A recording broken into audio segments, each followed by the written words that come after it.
You're approaching Matric, you want to do really well, there's a lot of pressure on you, and for the first time, your performance dictates your future. Today I'm going to give you 8 tips on how to bag those A's from someone who got 7 distinctions in Matric. So the first place it begins is with you and in your mind. So you want to start with a really good mindset. You need to start as early as in grade 11, starting to prepare yourself mentally for the fact that you need to start working hard. I started working really hard in high school and I knew I definitely want to be able to get those A's in Matric, but it didn't just start in Matric.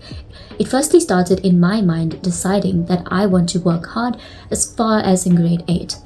You obviously need to persevere through challenges, and if you don't have a strong mindset, you can't do that. So perseverance is key in making sure you can overcome any trials that come your way. Mindset is really important. However, most people stop at this step because it's easy to think, I want to get those A's. It's difficult to actually get through the steps of being disciplined and working hard to get the A's. So if you really want to get those A's, you can't just stop at your mindset. And this brings me to point number 2. You therefore need a strong reason why. Why do you want to get A's? Is it for status, which is a really terrible idea?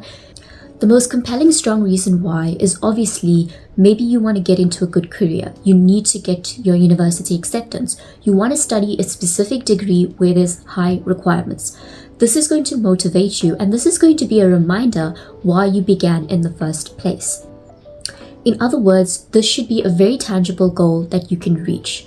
Like I want to become a millionaire is not realistic because you first need to decide what career path you're going into or what type of job you want to work in. And this reason that you set for yourself is always going to be a reminder, especially throughout your Matric year. There's going to be times where you fail, where you don't get distinctions or you don't meet up to the standards you set for yourself. And this is when you go and you revisit this reason why to remind yourself this is why you started. So mindset and a strong reason is just in your mind. You need to actually put in the work, which brings me to point number 3, which is creating habits for yourself. Start small with at least 30 minutes of studying every day after school. Figure out a routine that works for you. But right now, you need to get yourself into a routine and a habit of studying almost every day. When I started studying, it was really difficult. You're tired after school, you've just done 8 hours of work at school. The last thing you want to do when you get home is take out your book and do it all over again. So you need to figure out your routine and what works best for you. My habits are not going to be the same as yours. You need to know what type of person you are. Do you like to study at night or early in the morning? Based on that, you need to create a schedule for yourself that you can work around. Personally, I was not a morning person and I definitely needed to rest after I got back from school. So the way I did things was I took a nap, which is underestimated. A power nap really is going to be your best friend in Matric, especially if you get tired and you have long days at school. So I came home from school, I would eat something first, I would then take a power nap. Sometimes my naps may last between 1 to 2 hours, which is fine. Remember, you're not going to get any information consolidated on a tired brain. So it's better you sleep and you rest well and you study on a fresh mind than studying on a tired mind and not remembering anything. So I would literally just sleep. I would wake up feeling really refreshed, and that would be the time when I'm most motivated to take out your book. And the hardest thing is actually starting. So once you are fresh in your mind, take out the book, start studying. I remember I started studying physical sciences every day because I really liked the subject and I really wanted to do well in that subject particularly.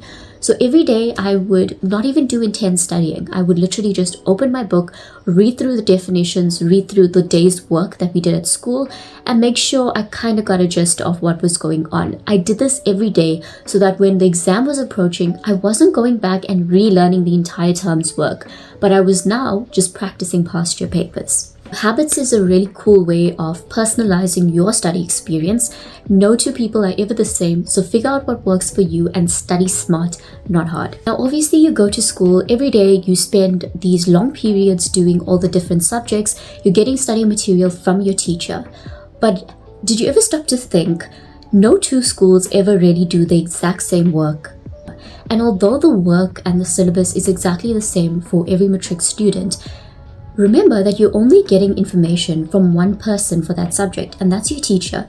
And this brings me to number 4, which is to get help outside of school. The first place to start off with is material that is accessible to everybody. And this right now may be online. It may be textbooks. Figure out what type of material you work best with and start incorporating it into your schedule. Now, don't get me wrong, if your teacher is covering all the work exhaustively and you haven't really consolidated that first, then don't jump to this step. Only get to the step when you have mastered the work that you're already doing at school. So for instance, if you are studying physical sciences, electromagnetism, and you've already gone through the work that you're doing at school, now is your chance to go online, go find a website, go find textbooks online. There are thousands. Go look at YouTube videos and try and figure out if there's any gaps in your understanding. The other place you could look for is going through extra lessons or tuition. Tuition is a great place, especially if you have access to it. Not only now are you explaining material to yourself from the internet or textbooks, but you have someone who is an expert in that subject. So you can actually ask that person questions.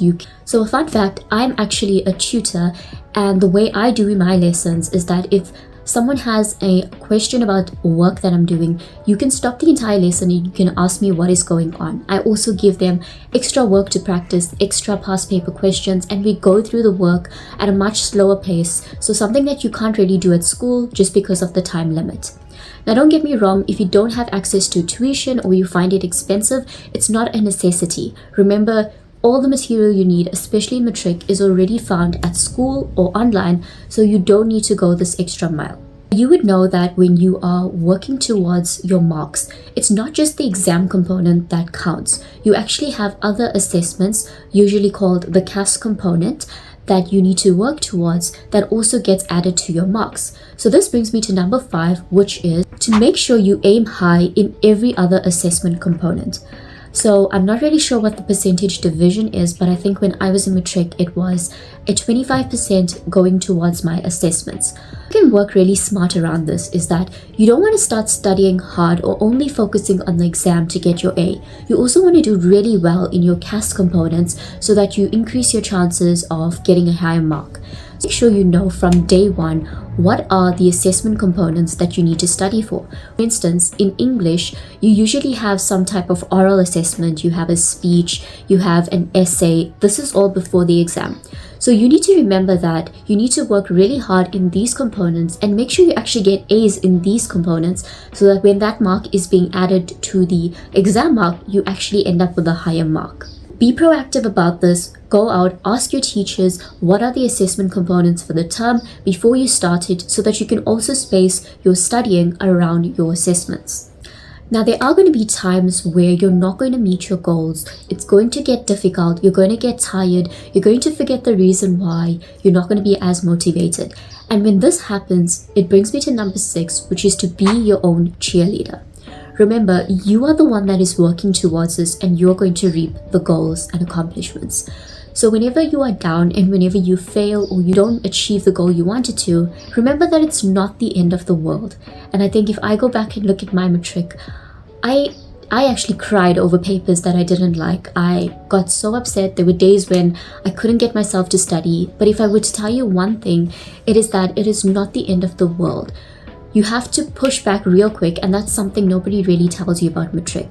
Yes, you can be sad. Yes, you obviously need to do introspection if you're not meeting your goals. But the key thing here is you don't have time to be depressed over your marks. You have to pull back really quick and make sure you work harder. Matric is over a span of 1 year, and if you subtract the holidays, it's a really short space of time with 4 terms, and you have at least 3 terms to practice. So you don't really have time to be depressed. You need to pull back, you need to work hard, evaluate your mistakes, and try and work on those.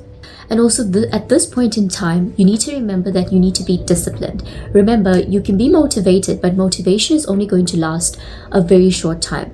Eventually, discipline and habits are going to take over. So if you know you're failing or you're not doing really well, you need to be disciplined and you need to push yourself and tell yourself you can do this. So the nice thing about Matric is that although you are the one doing the work, there's a lot of support from your teachers, your family, your friends. There's a lot of people rooting for you in this year. This is your final year where you are running the race. You're going to finish your studies. So just remember as well that you have a community around you. This brings me to point number 8, which is to be accountable. Have accountability, especially in this year. So the first person you really want to be accountable to is yourself. Let's say it's term 1 of Matric. You've just received your report and you're looking through your results.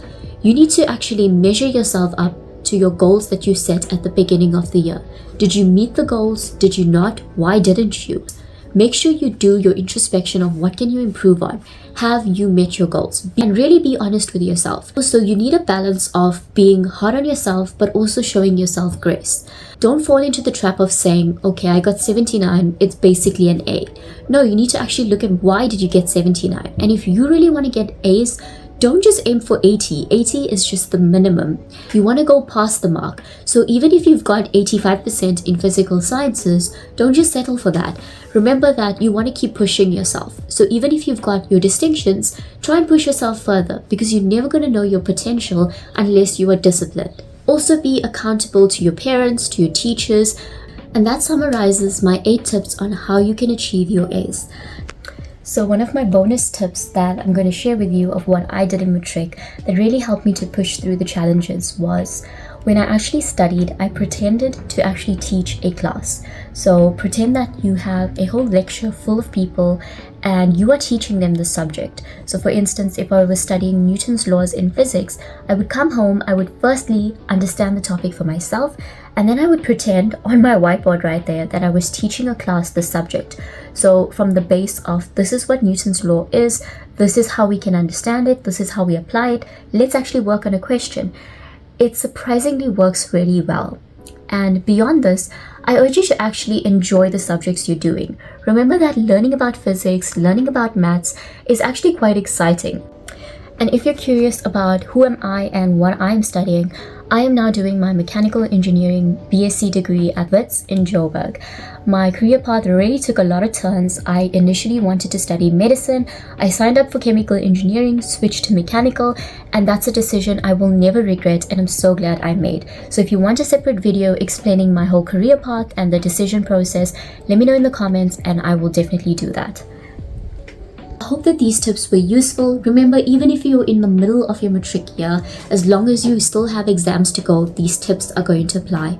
So I wish you everything of the best. I know that Matric is a really stressful period, but relax, it's going to be okay. Take charge of your situation and work hard.